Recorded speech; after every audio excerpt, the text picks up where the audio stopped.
নমস্কার, নাগরিক বলে সবাইকে স্বাগত। আবার চাকরি বাতিল। কলকাতা হাইকোর্ট আবার ৩১৩ জন শিক্ষকের চাকরি বাতিল করল। বড় নির্দেশ দিলেন বিচারপতি বিশ্বজিৎ বসু। জিটিএর নিয়ন্ত্রণাধীন অঞ্চলে বেআইনি নিয়োগের অভিযোগ উঠেছিল। সেই মামলাতেও নাম জড়ায় পার্থ চট্টোপাধ্যায়ের।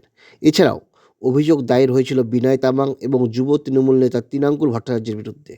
অভিযোগে বলা হয় বেআইনি নিয়োগ দেওয়া হয়েছে। এই মামলায় জল গড়ায় হাইকোর্ট পর্যন্ত। কিন্তু আপনারা লক্ষ্য রাখবেন, বিচারপতিরা কিন্তু শুধুমাত্র নিয়োগপ্রাপ্ত শিক্ষকদের, আইনি হোক আর বেআইনি হোক, তাদের চাকরি বাতিল করছে।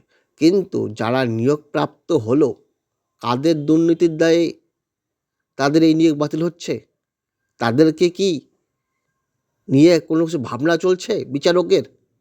বিচারক কেন প্রশ্ন উঠাবেন না কাদের দুর্নীতির দায় এই নিয়োগপ্রাপ্তদের উপরে পড়ছে?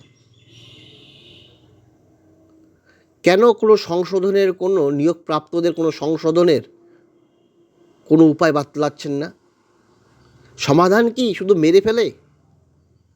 এখানেই প্রশ্ন ওঠে বিচার ব্যবস্থার বিরুদ্ধে। বিচারক কেন এই ৩১৩ জন যে নিয়োগপ্রাপ্ত দীর্ঘদিন কর্মরত তাদের চাকরি বাতিল করবেন? কোন প্রেক্ষাপটে? কাদের দুর্নীতির দায়ে? বিচারক সংশোধনের কথা কেন বলবেন না? ধন্যবাদ।